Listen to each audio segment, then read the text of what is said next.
One day, Thomas was at the quayside of a small village. Fish were being loaded into his cars. The work took a long time. The fishermen were using old equipment, and Thomas was worried. "I'm going to be late for Henry at the docks. He won't like this. Please hurry up." Thomas was rudely interrupted.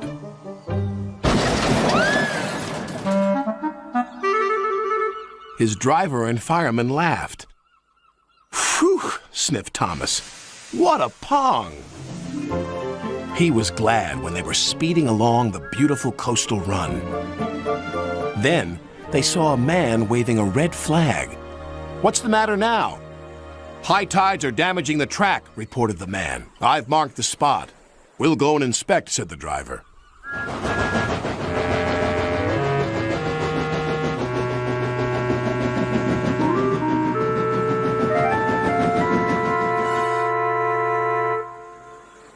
"It would be dangerous for heavy engines like Henry," agreed the driver.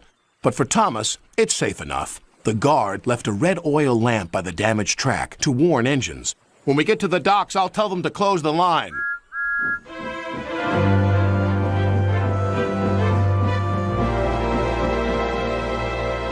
Henry was waiting for Thomas's cars.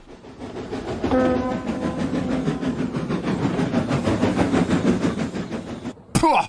You're late, and that smell is making me ill. "It's the fish," replied Thomas, "and there's danger on the rails. That's why we're late." Ha! You're the only danger on the rails, Thomas. Now stop wasting time and get your cars hitched to my train. Thomas's driver and fireman were in the yardmaster's office when they heard Henry's whistle. He was steaming out of the station with his long, heavy train called the Flying Kipper.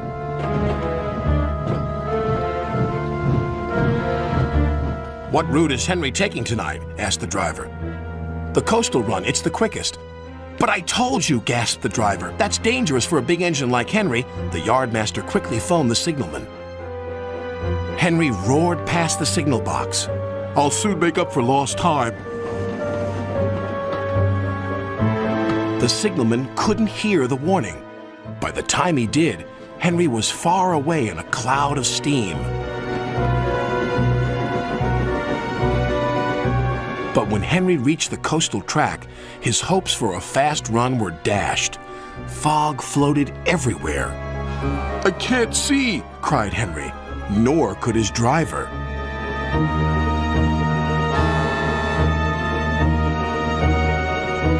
And when he could, it was too late.